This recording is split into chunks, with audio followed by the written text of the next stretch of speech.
Hi kids, hello everyone, welcome to the class. Good evening, good evening, good evening, bacha party. Good evening.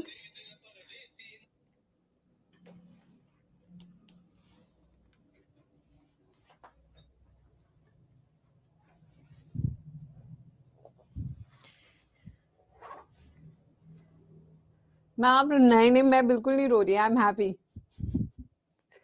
नहीं मैं रो नहीं रही हूँ. So guys, we have 55 minutes to complete this chapter. Technically मुझे पता नहीं था 6 बजे टीसी मैम की क्लास है. जब तक मैंने मैसेज पढ़ा बहुत लेट हो चुका था. आज सुबह मैं कहीं गई हुई थी, सो मेरे को लेट हो गया. मैं गुड़गांव ही गई हुई थी, किसी एक इवेंट पे, एक फंक्शन था. यस, तो मेरे को आते आते काफी वहां पे टाइम लग गया. यस, तो चलो बच्चों, आज हम कर रहे हैं last chapter of biology. I hope आपको बायो पढ़ के अच्छा लगा हो. I just hope. सब पढ़ा है मैंने, इससे बाहर मेरे नोट से कुछ भी नहीं आएगा.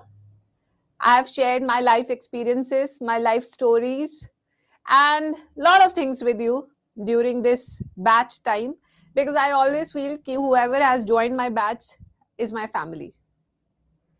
ठीक है, जितना शिद्दत से मैं तुम्हें पढ़ा सकती थी, आराम आराम से, कभी डाटा भी होगा तो उसके लिए रियली सॉरी है. ठीक है, but I have given my 1000 efforts from the starting till the end. बस ठीक है. यस, अब इसके बाद हम YouTube पे मिलेंगे 10 दिसंबर से. ठीक है बच्चों, so I take a small break. फिर उसके बाद we'll start again. We'll start revision. I have already told you what is a plan of action in these 10-15 days. We'll start with crash course of course, and crash course आपको पता है majorly YouTube पे ही होगा, because that's how the crash course works. ठीक है, and practice मैं आपकी बताऊंगी कैसे कराऊंगी. उसका एक डेडिकेटेड हम एक तरीका निकालेंगे प्रैक्टिस का भी. ठीक है. यस, ठीक है, चले चलो आइए बच्चों. तो बच्चों आज हम बायोडाइवर्सिटी एंड कंजर्वेशन चैप्टर करने वाले हैं, which is a last chapter. Very easy chapter, strictly from NCERT. कहीं और से आपको नहीं पढ़ना है. बहुत सिंपल से क्वेश्चन आते हैं इस चैप्टर से. थोड़ा सा स्टैट्स बेस्ड चैप्टर है ये as compare to other two. ठीक है. Yes, I love you to all. ठीक है बच्चों, चलो तो अब आते हैं.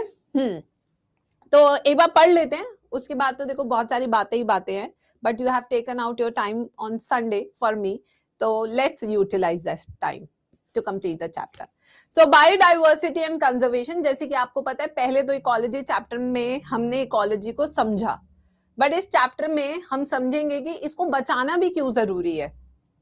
ऐसी क्या क्या चीजें हैं जो हम ना चाहते हुए भी कर देते हैं, जिसके कारण बायोडाइवर्सिटी इज एट रिस्क, क्योंकि वो अपने आप को बचा नहीं पाते अगेंस्ट ह्यूमंस. तो किस तरीके से हमारी की गई हरकतें उनको परेशान कर रही हैं, क्या ऐसा हम कर रहे हैं, कौन कौन सी चीजें हैं जिससे बायोडाइवर्सिटी खत्म हो रही है इस धरती पर से, और अगर बायोडाइवर्सिटी खत्म होती है तो वो किस तरीके से हमारे लिए ही नुकसानदायक है. तो ये एक जीवन का चक्र है, जो आप करोगे वो आपको भुगतना पड़ेगा, आज नहीं तो कल. वही चीज मैं पढ़ाने वाली हूँ इस चैप्टर में. ठीक है. यस, तो देखो, तो सबसे पहले who popularise the term biodiversity. ये एक डायरेक्ट क्वेश्चन है नीट का, जो कि आपके एनसीईआरटी में भी है. सबसे ज्यादा ये जो टर्म है बायोडाइवर्सिटी, कौन बार बार यूज कर रहा था, जिसके कारण it became very popular. It was Edward Wilson. कौन थे वो? Edward Wilson. बेटा अभी पढ़ ले, तो उसके बाद हम सारी बातें करेंगे. ठीक है, विल टॉक, बट पहले हमेशा पढ़ाई. क्यों? क्योंकि ये आपका सिलेक्शन इंपॉर्टेंट है और कोई चीज इंपॉर्टेंट नहीं होती. ठीक है. सो एडवर्ड विल्सन, ये एक हमारे सोशियो बायोलॉजिस्ट हैं जो सोशल कॉज में बायोलॉजी ढूंढते हैं. ठीक है, तो ये हमारे एडवर्ड विल्सन हैं जिन्होंने बहुत ही बायोडाइवर्सिटी टर्म यूज किया, और आज it is very popular term. तो अब लेवल्स ऑफ बायोडाइवर्सिटी, 3 लेवल्स है बायोडाइवर्सिटी के. ठीक है, एक है जेनेटिक, फिर है स्पीशीज, फिर है इकोलॉजिकल. तो हम छोटे से बड़े लेवल पे चलते हैं. तो सबसे पहला क्या हमारा जेनेटिक बायोडाइवर्सिटी, ठीक है। जेनेटिक बायोडाइवर्सिटी क्या होता है बच्चों, जब हम वेरिएशंस की बात करते हैं at the level of genes, जैसे कि हम सब ह्यूमंस है, but I am pretty sure that Ayushi is different from me, Farnaz is different from me, Fatima is different from me, ठीक है, and Anjala is different from me, Leena is different from me, जबकि हम homo sapiens है, but still we are different. Why? Because we have some variation at the level of jeans.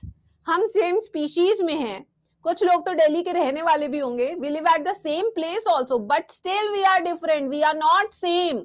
Why? Because we have variations at the gene level. We are different but same. So variations at the level of genes in organism belonging to same species. We belong to same species but still we are different. इसका एक बेहतरीन example NCERT ने दिया है, Himalayan species called Rauvolfia vomitoria. कौन सा है वो पौधे का नाम? Rauvolfia vomitoria. Produces a chemical called reserpine. तो क्या है? आर याद रखना. हिमालयन स्पीशीज है जिसका नाम है रोवुल्फिया वोमिटोरिया. ये प्रोड्यूस करता है केमिकल जिसका नाम है reserpine, which shows huge genetic diversity. बहुत ह्यूज जेनेटिक बायोडाइवर्सिटी शो करता है. हमारे पास 50,000 वेराइटीज ऑफ राइस है, हमारे पास 1,000 वेराइटी ऑफ मैंगो है. जब मैंगो का सीजन आता है तो अक्सर पापा पूछते हैं कौन सा आम खाएगा, केसरी, लंगड़ा, चौसा, हमाम, अल्फोंसो, ठीक है, रत्नागिरी, कितने तरह के आम आते हैं, ठीक है. तो ये क्या है तो मैंगो, बट मैंगो में भी क्या है? Variety, because they show variations at the gene level. So same species showing variations is genetic biodiversity, ठीक है. अब इसी के बाद एक और लेवल ऑफ बायोडाइवर्सिटी आते हैं जो इससे ऊपर है, दैट इज स्पीशीज डाइवर्सिटी. एक जगह पे कितनी स्पीशीज रहती है उसे हम कहते हैं स्पीशीज बायोडाइवर्सिटी. जैसे कि अगर मैं मैन मेड लैंड की बात करूं तो क्या लगता है वहां पे स्पीशीज डाइवर्सिटी ज्यादा है या कम है? क्या लगता है आपको? एक man made crop land, agricultural land जो इंसान ने बनाया, वहां स्पीशीज डाइवर्सिटी क्या है? कम है, क्योंकि हम एक ही तरह की चीज पे फोकस कर रहे हैं कि भाई गेहूं है तो गेहूं उगाएंगे, इसके अलावा कुछ नहीं उगाएंगे. कम है. वहीं पे अगर मैं एक नेचुरल जंगल की बात करूं तो वहां पे क्या है बेटा? वैरायटी ज्यादा है, वहां पे स्पीशीज बायोडाइवर्सिटी ज्यादा है, वहां पे स्पीशीज रिचनेस ज्यादा है. So variety of species present in an area. Example, very important example, PYQ.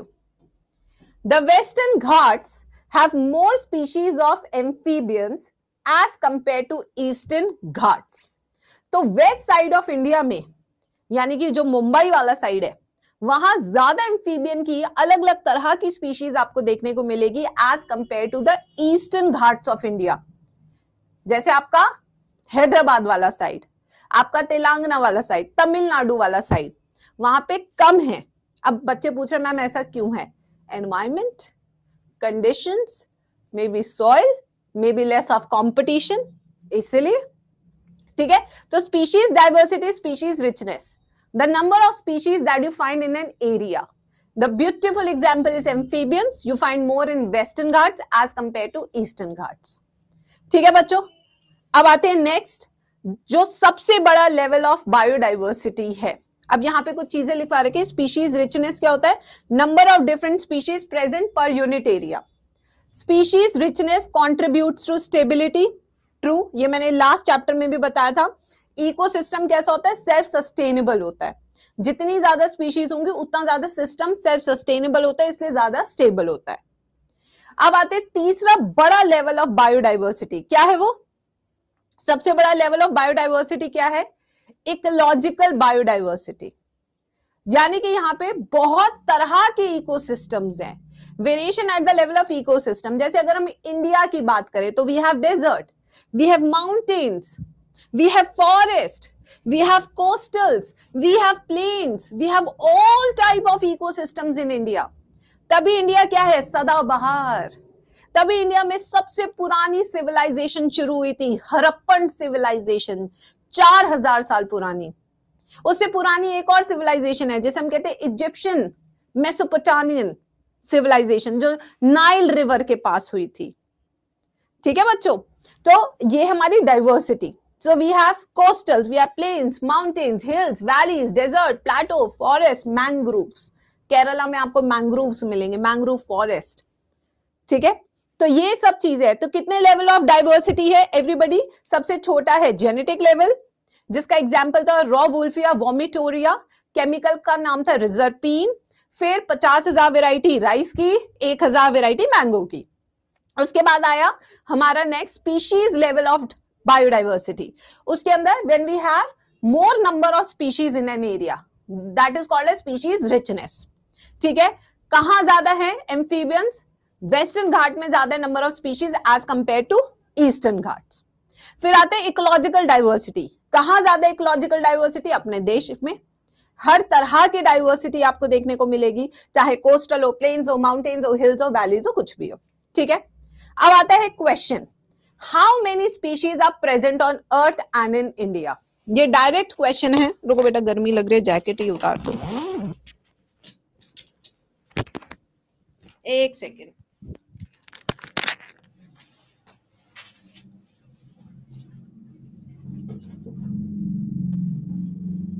Mic लगा ले। देखो, इतने आंसर करो फिर।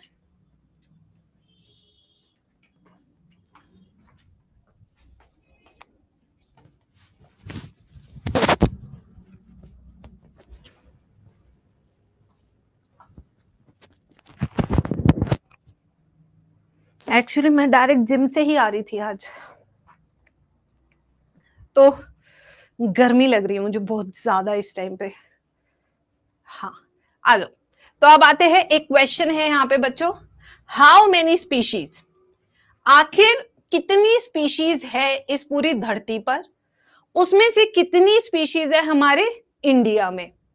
ठीक है, और कितनी एस्टिमेटेड स्पीशीज है, कितना हम मानते हैं कि इतनी हो सकती है स्पीशीज हमारी धरती पर। ठीक है, तो सबसे पहले चलते हैं अकॉर्डिंग टू IUCN। क्या है? IUCN 2004। व्हाट इज IUCN बच्चों? ये आती है full form, International union of Conservation of nature and natural Resources. What is the full form of IUCN? Everybody in the chat section, International union of Conservation of nature and natural Resources. वापस एक बार, International union of Conservation of nature and natural Resources. इसी का ही सारा काम है nature के बारे में पढ़ना और आपको फैक्ट्स बताना।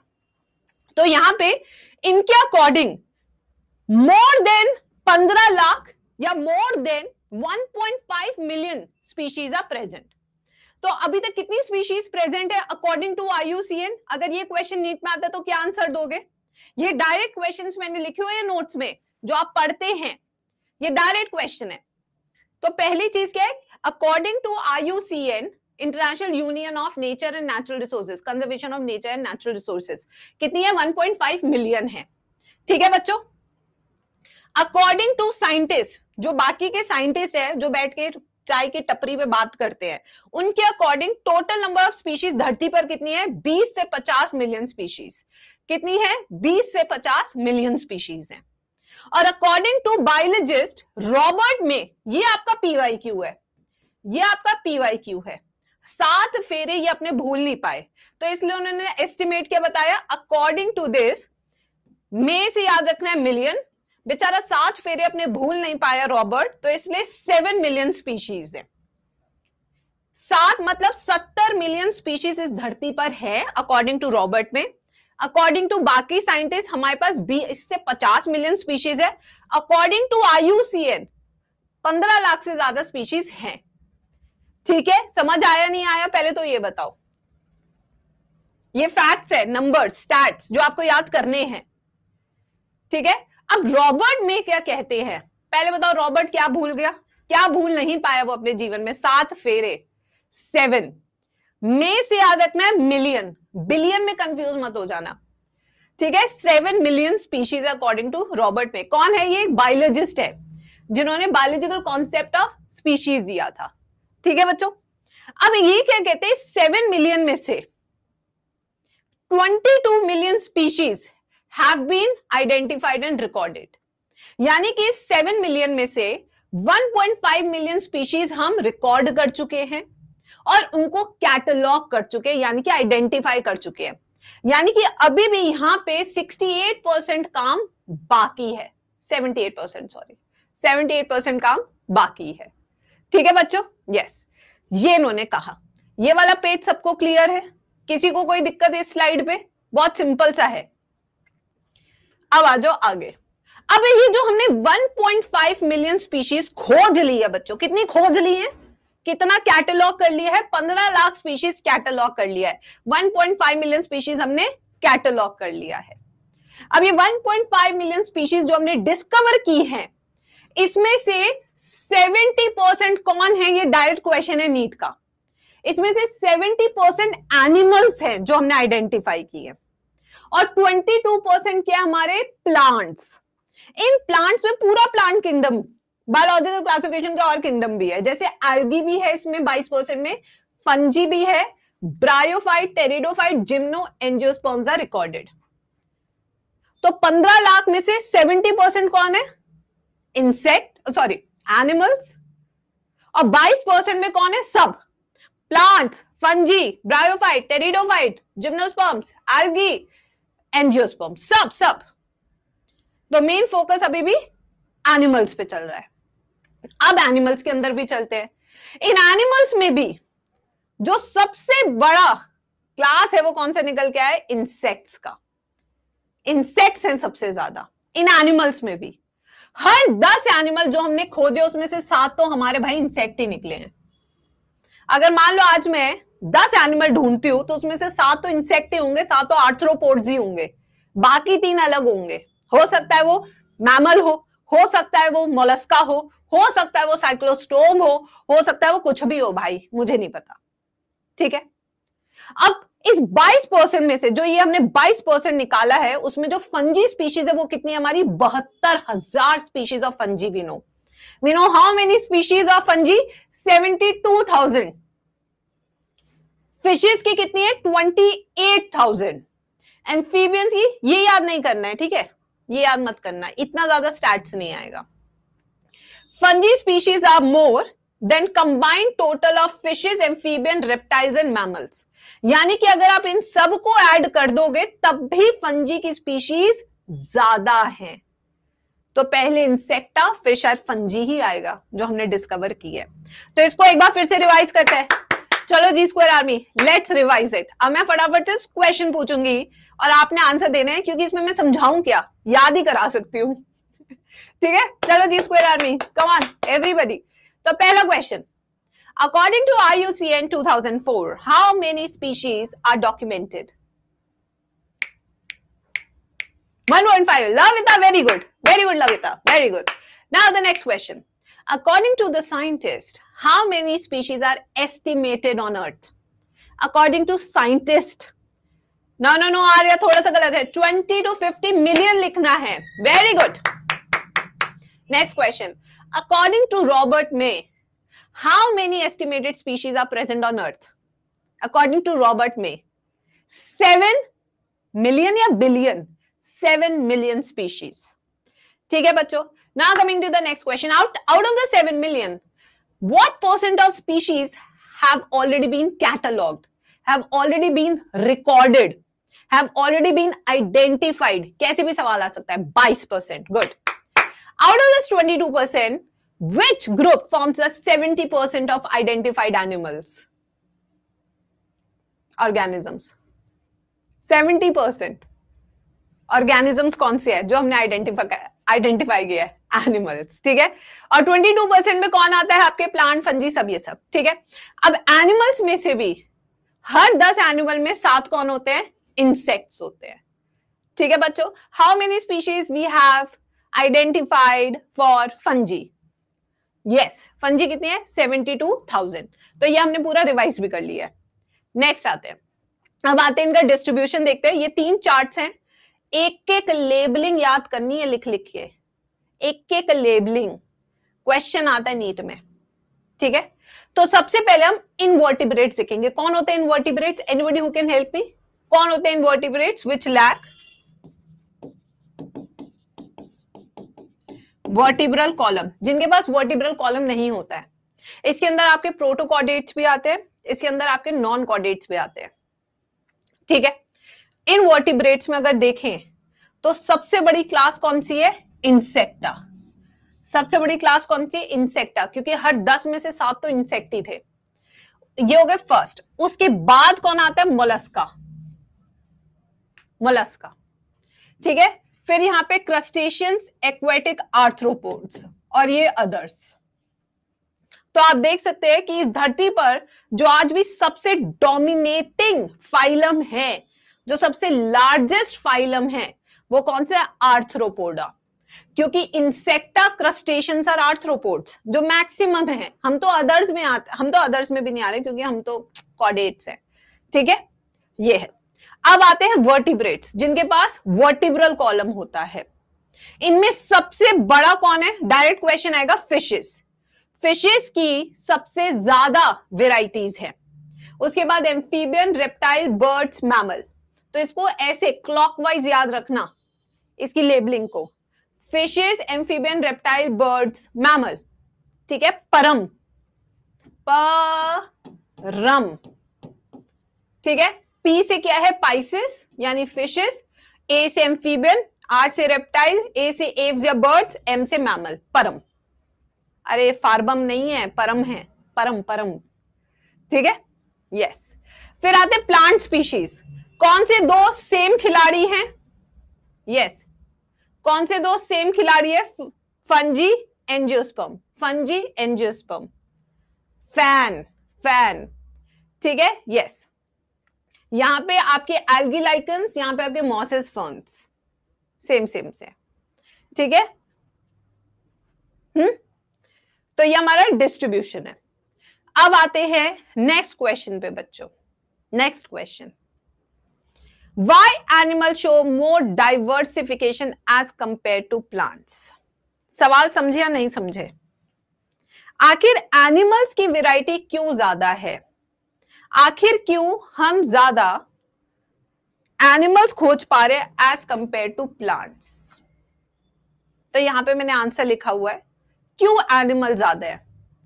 सबसे पहला रीजन, दे शो मोबिलिटी। भाई ये घूम सकते हैं, ठीक है। जो घूमेगा उसे एक्सपोजर मिलेगा, वो एक नया खिलाड़ी बन के निकलेगा। घर बैठा एक नीट एस्पिरेंट, एक कोटा बैठा नीट एस्पिरेंट। अगर घर बैठे नीट एस्पिरेंट का नीट में सिलेक्शन नहीं हुआ तो फिर वो मम्मी पापा की सुन के कुछ घरेलू बन जाएगा। बट कोटे वाला वहां पे क्या बन जाएगा? यूनियन लीडर बन जाएगा। वो बाकी सबके एडमिशंस का लेगा और एक अपना व्लॉग चैनल बना लेगा, what is happening in Kota, ये ठीक है। तो देखो, घूमने वाला कुछ कर तो रहा है ना नया, घर वाला तो वो भी नहीं कर रहा, ठीक है। तो यही चीज मैं आपको कह रही हूँ, मोबिलिटी गाइस, मोबिलिटी। अब आप कहेंगे मैम ये घूमते क्यों है? प्रे और फूड के लिए। लौंडे लपाड़ों को देख लो, शाम 6 बजते पता नहीं क्या होता है, जैसे आज ही लड़की को ढूंढ लाएंगे अपने लिए, कोई ने देख नहीं रहा, लड़की भाव नहीं देती तो मोमोज खाते हैं टपरी पे जाके, मोमोज का बजट नहीं होता तो चाय पीने चले जाते हैं, वो भी बजट नहीं होता तो बस घूम ही आते हैं, ठीक है, टू फाइंड मेट, ठीक है। असली तो इसके लिए निकलते हैं, नहीं होता तो फिर ये ढूंढते हैं, ठीक है। टू एस्केप फ्रॉम प्रेडेटर्स, घर वालों के तानों से भागने के लिए निकलते हैं ये लौंडे लपाड़े। मम्मी शाम को 6 बजे ये ना बोल दे बेटा धनिया ले आ, ठीक है बेटा सुन अब तू फ्री है तो मेरा काम करा दे। इन सब से बचने के लिए निकलते हैं ढूंढने, मिलती नहीं है तो फिर ये ढूंढते हैं खाना, स्प्रिंग रोल्स, मोमोज, ये सारी टपरी यही चला रहे हैं लौंडे लपाड़े, ठीक है। तो ये मोबिलिटी, जितना मोबिलिटी होगा उतना नई माहौल में जाएगा, उतनी नई चीज सीख के आएगा, इसलिए ज्यादा वैरायटी है।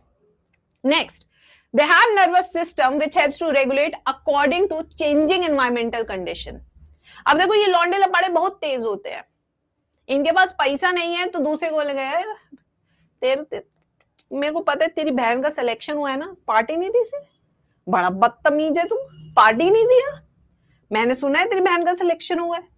तो ये ढूंढते हैं, ये अपना नर्वस सिस्टम यूज करते हैं कि किस तरीके से हम सरवाइव कर जाएं। अब घर से बाहर आए हैं तो कुछ तो होगा ही, ठीक है, किसी को बातों में फंसाना या उनसे पार्टी निकलवाना, कुछ तो करके ये आएंगे ही। तो इसके लिए नर्वस सिस्टम का इस्तेमाल करते हैं। तो जब नर्वस सिस्टम का इस्तेमाल होता है तो दे अडैप्ट बेटर। ठीक है, yes. So that is the reason that why animals are more diversified as compare to plants. क्या ये हमें दोनों रीजन समझ में आए नहीं आए? बेटा ये पूरा चैप्टर ना मैंने क्वेश्चन आंसर के फॉर्म में पढ़ाया हुआ है बच्चों को, क्योंकि बच्चों को समझ नहीं आता इस चैप्टर को पढ़ना कैसे है। जब बेसिक प्रॉब्लम जो मैंने बच्चों से सीखा है इतने सालों में, उन्हें समझ में ही नहीं आता कि पढ़ना क्या और आंसर क्या है। तो पूरा चैप्टर मैंने क्वेश्चन आंसर के फॉर्म में बना रखा है ये, कि अगर ये क्वेश्चन आएगा तो एग्जैक्ट आंसर यही ढूंढना। ठीक है, यही आंसर होगा फिर उसका, चाहे वो असर्शन रीजन के फॉर्म में है, स्टेटमेंट बेस्ड क्वेश्चन के फॉर्म में है। अब नेक्स्ट क्वेश्चन एक और पूछता है एनसीईआरटी, मैम पानी खा लो। ये देखो तन्वी को, इसको इतना सदमा लगा हुआ है, आज आखिरी क्लास है, कह रही है पानी खा लो। Why insect dominate among animal kingdom? अब एक और सवाल आता है कि चलो एनिमल ज्यादा है प्लांट से, बट एनिमल्स में भी इंसेक्ट क्यों ज्यादा है? आखिर हर 10 में 7 इंसेक्ट क्यों हैं? ठीक है, यस। तो पहला रीजन जो मैंने एनिमल किंगडम में भी बताया था कि इनके पास कवच होता है, सुरक्षा कवच। इन लौंडे लपाड़ों के पास एक सुरक्षा कवच होता है जिसका नाम होता है मां। माओ को पता नहीं बेटों से कुछ अलग ही प्यार होता है, अलग, समझ नहीं आता क्या है, किसी काम के है नहीं फिर भी अलग प्यार है, पता नहीं। इनके पास सुरक्षा कवच है।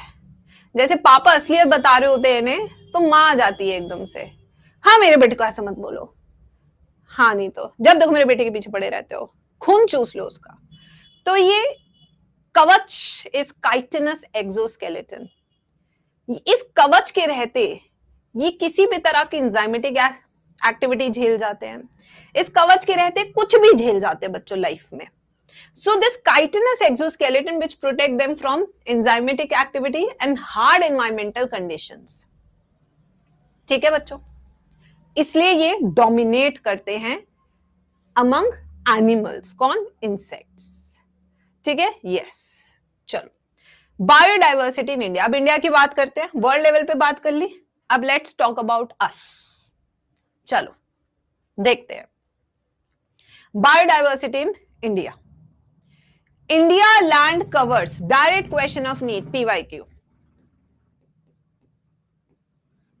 इंडिया का लैंड का हिस्सा कितना है वर्ल्ड लैंड में?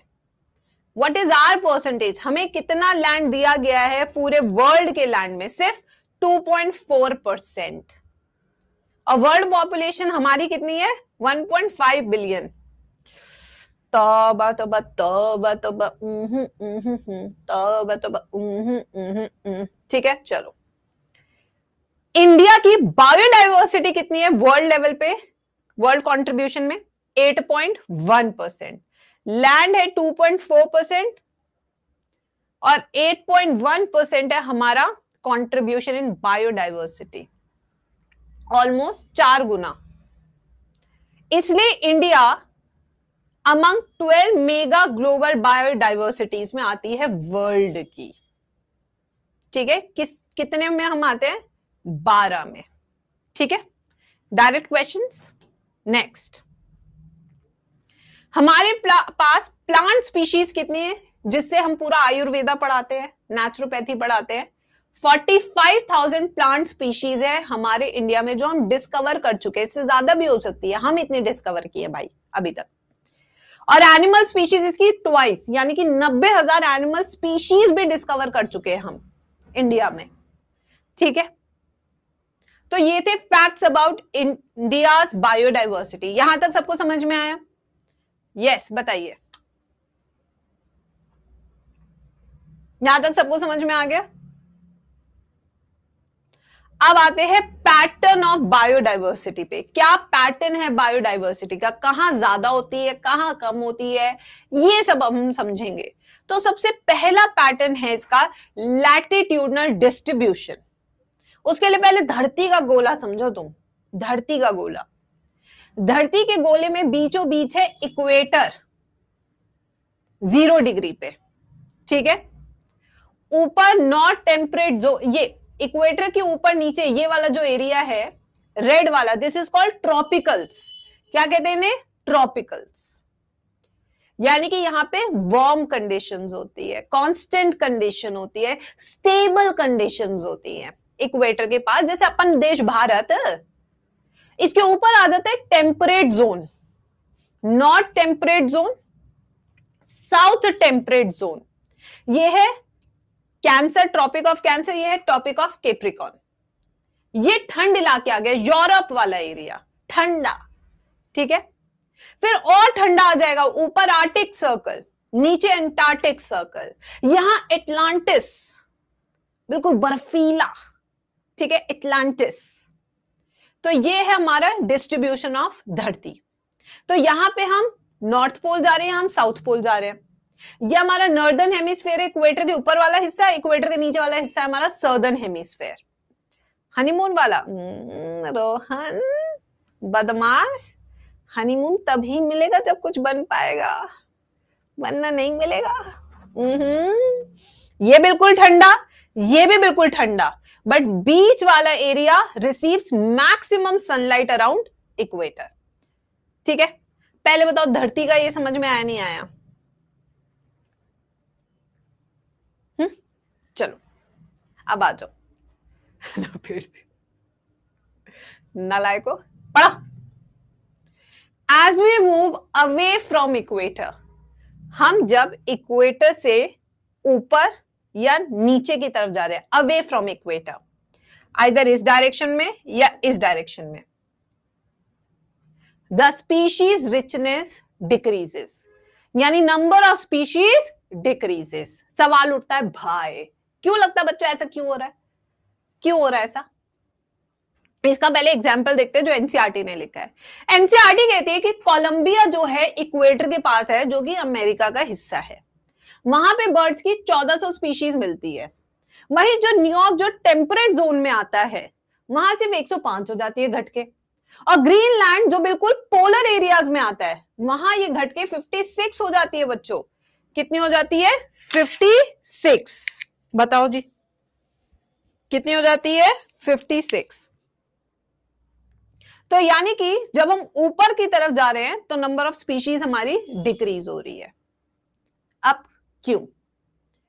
इंडिया ट्रॉपिकल जोन में आता है, तो हमारे पास कितनी स्पीशीज है बर्ड्स की? 1200। अमेज़न फॉरेस्ट जो कि ब्राजील में है, वो भी कहां है? ट्रॉपिकल जोन में है, तभी वो वर्ल्ड का सबसे बड़ा फॉरेस्ट है और उसे लंग्स ऑफ द प्लैनेट भी कहते हैं।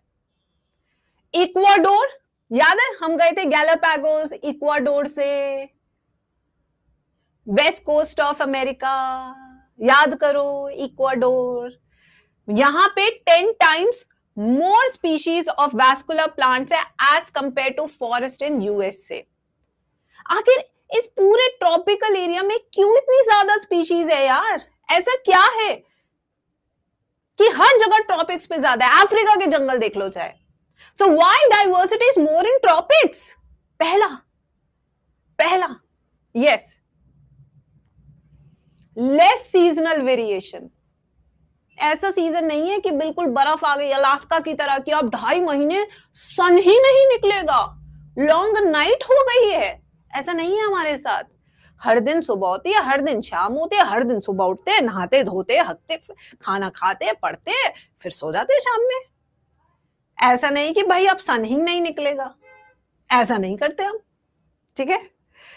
This area receives maximum sunlight. Maximum sunlight का मतलब है कि मैक्सिमम फोटोसिंथेसिस। मैक्सिमम फोटोसिंथेसिस का मतलब है maximum primary productivity. Primary productivity का मतलब है ज्यादा से ज्यादा बायोमास, यानी कि खूब फल मिल रहे हैं यहां पे, ठीक है। तो ज्यादा फल है तो उनको खाने वाली स्पीशीज भी ज्यादा है, ज्यादा है तो स्पीशीज रिचनेस ज्यादा और मोर स्टेबल हो जाएगा आपका इकोसिस्टम। भाई जहां खाना ज्यादा है वहां लोग ज्यादा होंगे, ये बात तो तुम मानते हो ना। देखो मान लो तुम एक रोड पे जा रहे हो, ठीक है, आप जा रहे हो रोड पे, आगे लंगर लगा हुआ है, तो आप देखोगे एकदम से कलेश मच रखा है वहां पे सब लोग है क्योंकि वहां खाना है, एकदम से रुक जाता है माहौल। फिर हम भैया से, भैया गाड़ी में देना, भैया चलो चलो दे दो भैया दे दो, अरे हम भी ऐसे ही हैं दे दो ना। तो क्या होता है, जहां खाना वहां लोग, जहां खाना वहां स्पीशीज, जहां स्पीशीज वहां स्टेबिलिटी। ठीक है बच्चों, समझो। सो इसलिए ट्रॉपिक्स इज वेरी इंपॉर्टेंट। तो स्पीशीज रिचनेस ज्यादा तो पॉपुलेशन ज्यादा। अब चाइना और इंडिया को देख लो, ट्रॉपिक्स के आसपास है, तो पॉपुलेशन देख लो कितनी ज्यादा है ना बच्चों। चलो, अब आप कहेंगे मैम ठंडी में क्यों लोग ज्यादा नहीं है? अरे ठंडी में नहीं हो रहे बच्चे ज्यादा, समझो, मुश्किल है। ठीक है, ट्रॉपिक्स वाले क्या होता है, प्रोडक्टिविटी ज्यादा ना, वहां आलस है, नहीं हो रहे इसलिए ज्यादा। ठीक है, चलो अब आते हैं undisturbed speciation due to even condition throughout year. तो ये आराम से स्पीसिएशन चलता है, लंबे टाइम तक कोई गड़बड़ नहीं होती, तो जो प्रोसेस है नेचर की वो आराम से चल रहा है। ठीक है, यस। भविष्य पहली बार आया है कमेंट करने, मैम वो जम जाते हैं।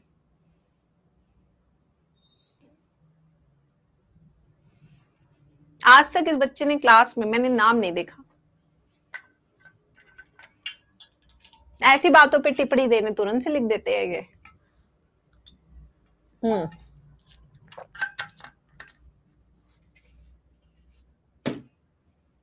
चलो अब आते हैं species area relationship. Again PYQ important topic, very important, last year question. तो स्पीशीज एरिया रिलेशनशिप एक बहुत ऑब्वियस सी बात थी, बट क्या करें, आजकल लोग ऑब्वियस सी बातें भी नहीं बताते, इसलिए उन्हें क्रेडिट नहीं मिलता। This species area relationship was explained by Alexander von Humboldt. ये क्या कहते हैं, जितना दूर तक जाओगे उतनी नई स्पीशीज मिलती जाएगी। ये भी कोई बात हुई? ये तो पता ही है हमें, बस यही है, but up to a limit. ठीक है, यस, ये बात तुम्हें पता नहीं है, जितना घूमोगे उतनी नई स्पीशीज मिलेगी, ये भी कोई बताने की बात है, बट पढ़ना पड़ रहा है। तो यहां पे इन्होंने एक ग्राफ दिया, X axis represents area, Y axis represent species richness. ठीक है बच्चों, ये लॉग लॉग स्केल है, हाइपरबोला है ये क्या है, हाइपरबोला, रेक्टेंगुलर हाइपरबोला आता है। अब ये क्या है, इसकी ट्रिक टू रिमेंबर, सजा, हाय हाय सजा, तेरा प्यार है सजा, जाने ना तो सजा, सजा। अब आप कहेंगे मैम ये क्या गा रहे हो आप, देखो सजा, species richness equals to CAZ, सजा। बस इतना ही तुम्हें नीट में याद रखना होता है, ये ट्रिक है, बस इसका सीक्वेंस यही ट्रिक है, इसी को इधर उधर करके बस तुम्हें कंफ्यूज करेगा और कुछ नहीं करेगा एग्जाम। तुम्हें बस दिल में याद रखनी है सजा, जैसे तुम्हें याद आएगी सजा तुम्हारा काम बन जाएगा। ठीक है, यस।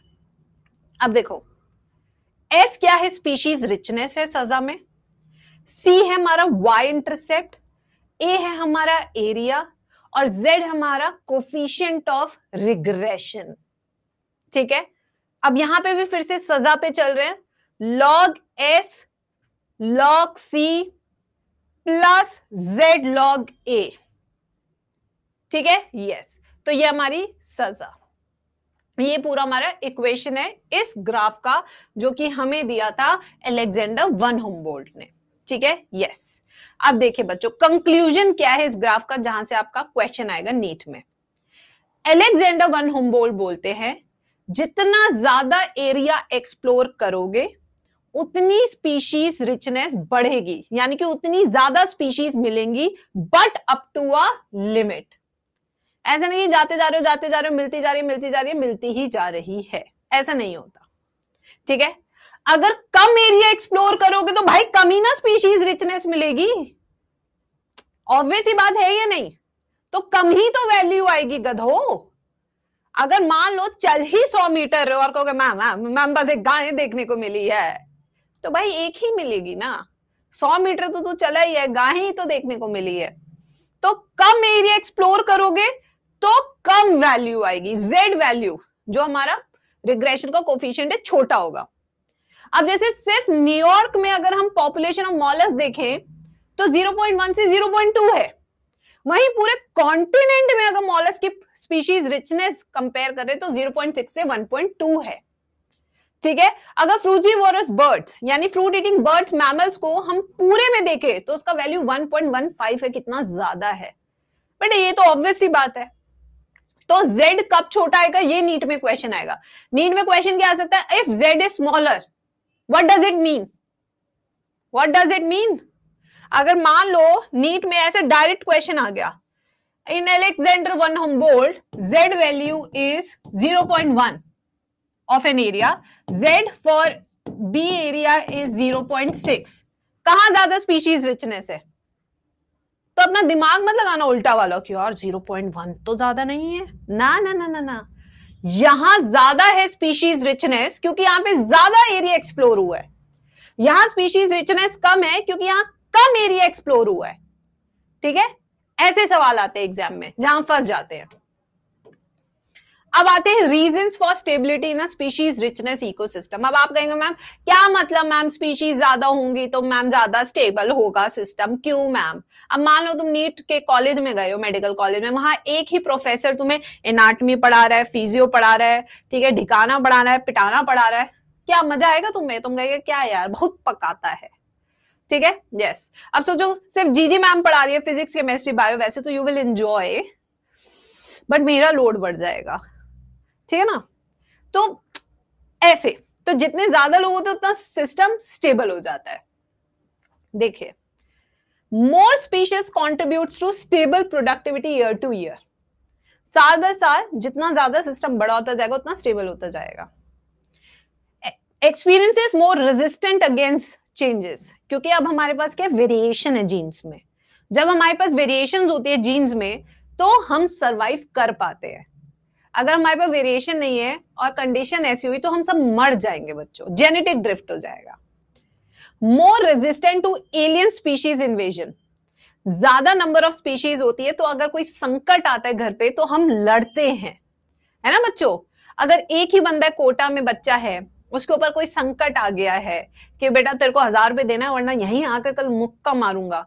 अब घर पे होता तो मम्मी दे देती, चल बेटा आगे से मत करियो। अब वहां बच्चा क्या करेगा, संकट आन पड़ा है उसके ऊपर, तो एलियन स्पीशीज इन्वेजन भी कम होते हैं। ठीक है, तो your mind is more stable, ये चीज होती है। अब डेविड टिलमैन ने क्या कहा इन सब बीच में। डेविड टिलमैन जो कि इकोलॉजिकल प्लॉट्स पढ़ते थे, प्लॉट्स मतलब अबे मैदान पढ़ते थे, ठीक है, मैदानों में जा जाके पढ़ाई करते थे, बताओ। ठीक है, इन्होंने देखा कि जिन प्लॉट्स पे ज्यादा स्पीशीज है वो ज्यादा स्टेबल है, जिन प्लॉट्स पे कम स्पीशीज है वो कम स्टेबल है। ये बात तो हम कब से बताते आ रहे हैं, यही डेविड टिलमैन भी बोले। मोर डाइवर्सिटी कॉन्ट्रीब्यूटेड मोर प्रोडक्टिविटी। ठीक है, अब इसको, इस लाइन को एक्सप्लेन किसने किया, पॉल एलरिच ने, यूजिंग रिवेट पॉपर हाइपोथेसिस। इन्होंने कहा एक एरोप्लेन है जो कि एक इकोसिस्टम है, उसमें रिवेट यानी स्क्रू है जो कि स्पीशीज है। ठीक है, rivet on the wings keystone species है, यानी कि अगर विंग्स मान लो ऐसे उड़ते उड़ते तो एकदम से प्लेन नीचे, ठीक है, मान लो कि कहीं और का स्क्रू निकल गया तो प्लेन नीचे नहीं आएगा, हल्का सा करता हुआ नीचे। ठीक है, तो ऐसे, तो जो विंग्स वाले हैं वो कीस्टोन स्पीशीज है क्योंकि उसी से ही प्लेन उड़ रहा है। ठीक है, आसपास वाले क्या हैं, रिवेट्स। ठीक है बच्चों, सो अगर हम रिवेट्स निकालेंगे आसपास के तो इतना फर्क नहीं पड़ेगा, बट जब वहीं पे बहुत सारे स्क्रू निकल जाएंगे तो क्या होगा, प्लेन नीचे आ जाएगा। तो जब आप शुरू में एक एक स्पीशीज हटाते हो तो पता नहीं लगता है, जैसे घर में 5 मेंबर है, एक गया है तो लगता है कोई नहीं, बाकी 4 तो हैं, बट सोचो चारों कहीं चले गए, आप अकेले हैं। वैसे तुम तो एंजॉय करोगे घर खाली हो तो, ठीक है, बट महसूस होता, थोड़ी देर बाद महसूस होता है यार बहुत अकेलापन महसूस हो रहा है। ठीक है, तो ये चीज होती है, इसलिए मोर number of species contributes more stability. Gen Z का तो ये एग्जाम्पल ही नहीं था, गलत एग्जाम्पल दे दी मैं जेनजी वालों को, ये लायक नहीं थे इस एग्जाम्पल के, शाय है मैम हम, तभी अकेला रहना पसंद है।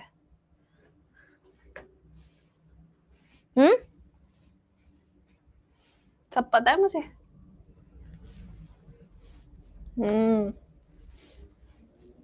अब आते हैं लॉस ऑफ बायोडाइवर्सिटी।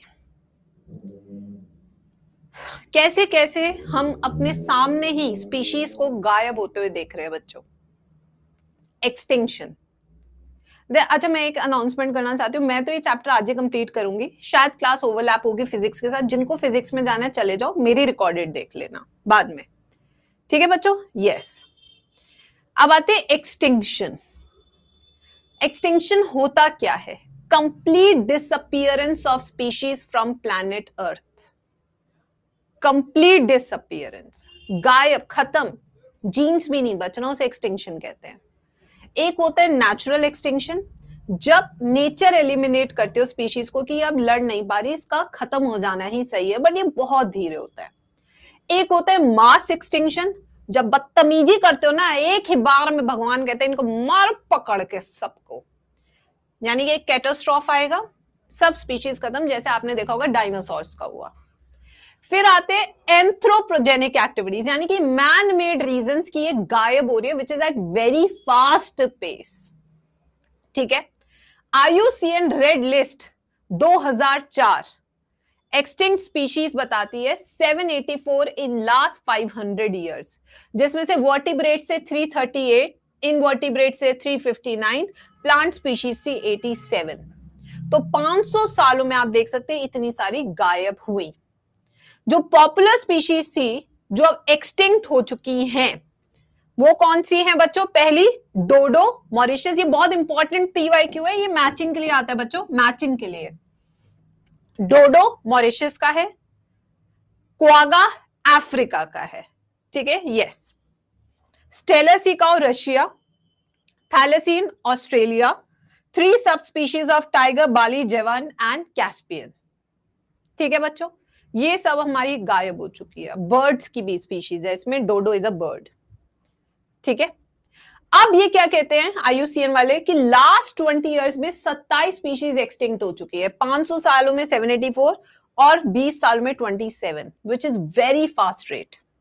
और यही नहीं खतरनाक बात, इससे भी बड़ी खतरनाक बात है कि और स्पीशीज कितनी रिस्क पे है। वो है 15,500 जो कि एंडेंजर्ड है, यानी जैसे आपका white rhinoceros, endangered species, critically endangered species, 5-6 बचे हैं बस।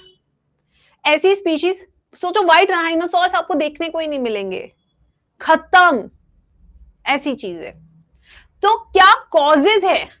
तो बेटा वो 4 चुड़ैलों के नाम बताती हूँ जिसे हम कहते हैं ईवल क्वार्टेट। पहला, आपने उनका घर छीन लिया, हैबिटेट लॉस एंड फ्रैगमेंटेशन, जो कि सबसे बड़ा कारण है इनके एक्सटिंक्शन का, कि आपने उनका खाना, उनका घर छीन लिया। ठीक है? Amazon, thousands of species, lungs of the planet. अगर Amazon चला गया तो ये कहां जाएंगे? ये भी खत्म हो जाएंगे। ओवर एक्सप्लॉयटेशन, कबूतर जा जा जा, अबे कितना खत लेके जाएगा, मर गया कबूतर। आज कबूतर कुछ नहीं करता सिवाय उससे कुछ कह दो उड़ जा, उड़ता भी नहीं है, इतना बदमाश हो चुका है कबूतर, ढीठ हो चुका है, नहीं करता वो काम, अब वो सिर्फ खाता है और बस ये करता है दिन भर। क्या हो रहा है बच्चों? ओवर एक्सप्लॉयटेशन, नहीं काम करने का मन उसका।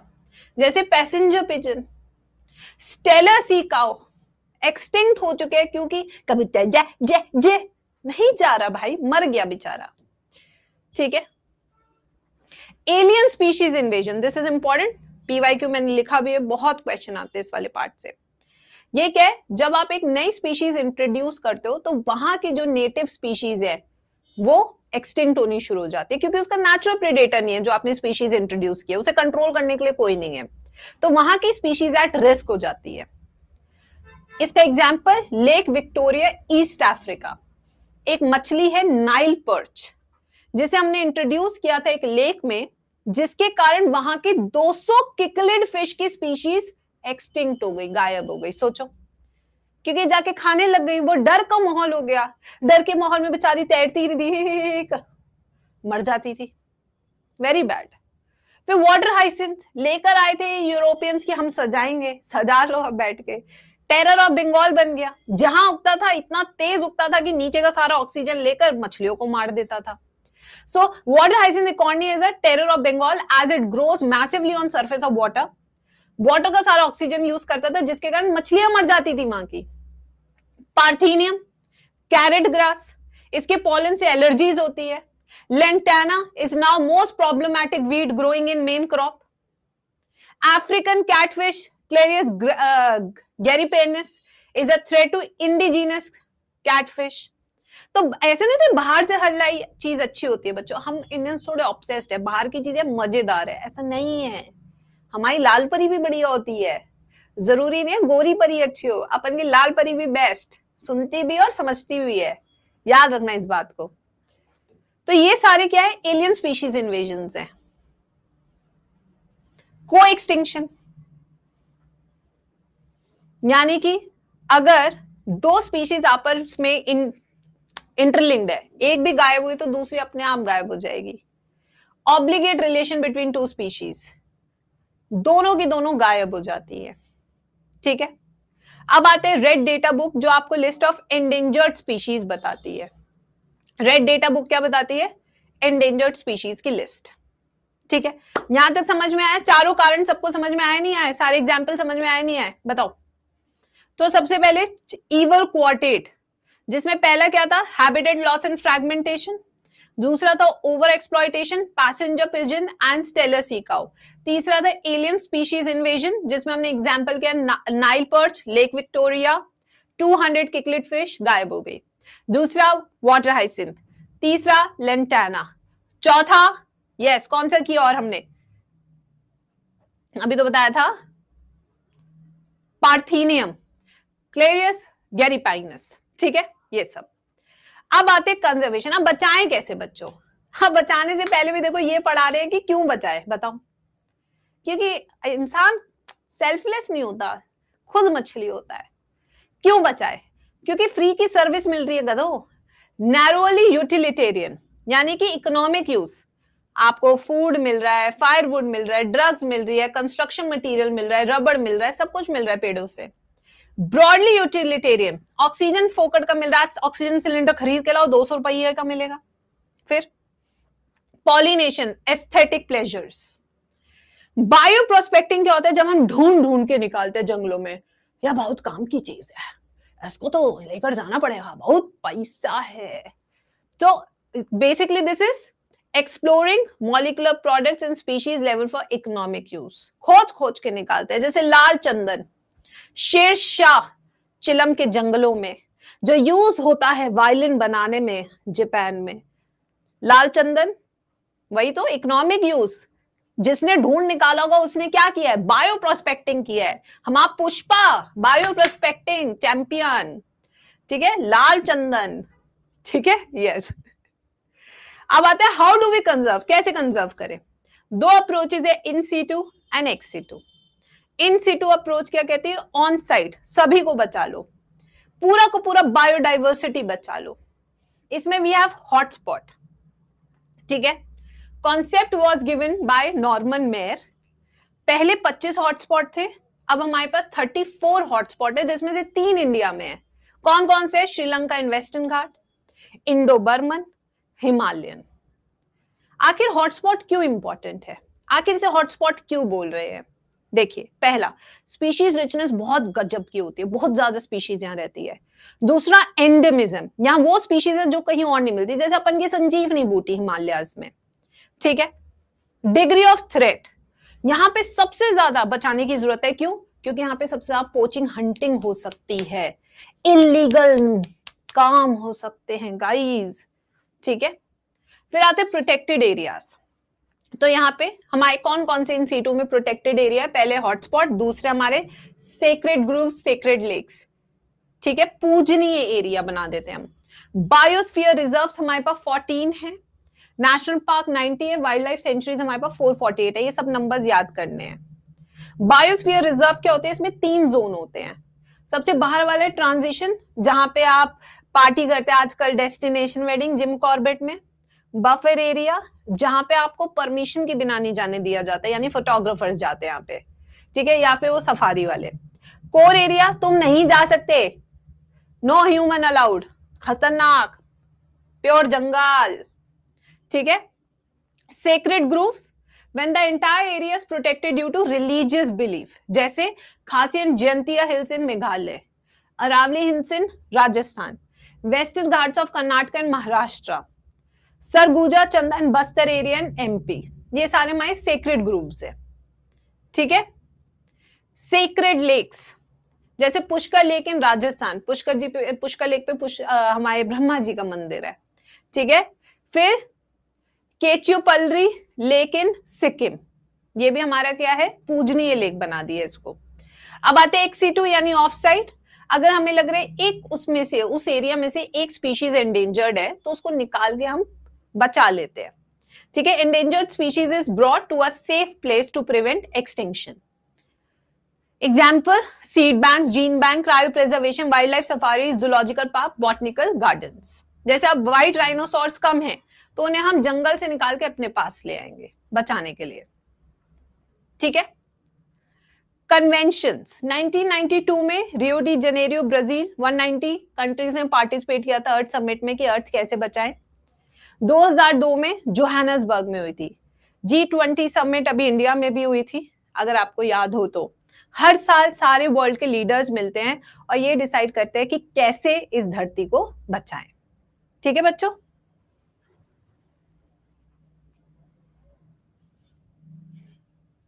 खत्म, चैप्टर फिनिश, 2 मिनट पहले। यस तो बच्चों खत्म हो चुका है आज आपका सिलेबस। इस बीच में मेरे से कुछ भूल चुके हो तो मुझे माफ करना, ठीक है। Now you should be ready for the next phase of your preparation. Be confident, never feel कि ऐसा नहीं है वैसा नहीं है। कभी ना कभी तो बेटा अब अपनी प्रिपरेशन अपने हाथ में लेने की जरूरत है आपको, ठीक है। हमारा काम था सिलेबस कराना, वो हमने अच्छे से कराया। अब आपका काम है उसे प्रैक्टिस करना, उसे रिवाइज करना और जीत हासिल करना सिलेक्शन की। हमारी लाइफ में भी चेंजेस आ रहे हैं और ये चेंजेस होते रहते हैं हमारी लाइफ में। रीजंस कुछ नहीं है इनके, मैं बताना भी नहीं चाहती। कभी कभी हमें भी वो फैसले लेने पड़ते हैं जो हम नहीं लेना चाहते बट हमें लेने पड़ते हैं। जब आप बड़े हो जाओगे थोड़े से और तो आप चीजों को समझने लगोगे बेटर, फिर आपको लगेगा यस अब समझ में आता है कि हम किस दौर से गुजर रहे थे, ठीक है। यस बट बेटा we are always with you, we have a group, I will communicate everything with you so that you don't feel left out at any day, and I will help you in all the things, be it counseling, be it your education, be it your practice, be it your revision, be it anything, ठीक है। And office is going to be prepared soon, अभी उसमें construction चल ही रहा है। I'll share a video with you all also, ठीक है। Yes, बाकी चीजें मैं यहाँ नहीं बता सकती, I'll tell you in the group जब समय आएगा, ठीक है। But I am very very happy कि जो हमने आपसे वादा किया था वो हमने पूरा किया, टाइम पे सिलेबस कंप्लीट कराया। अब प्लीज प्रैक्टिस पे फोकस कीजिए। जो मैंने आपको बताया था 10-15 दिन आपको क्या करना है, you have to follow it. Self study is the key for selection, nothing else, nothing else, ठीक है। Self study is the key, nothing else. अब आप अपनी फिजिक्स की क्लास लीजिए, वो भी उतनी ही जरूरी है जितनी बायो और केमिस्ट्री की जरूरी है, ठीक है। चलो, सी यू ऑल सून।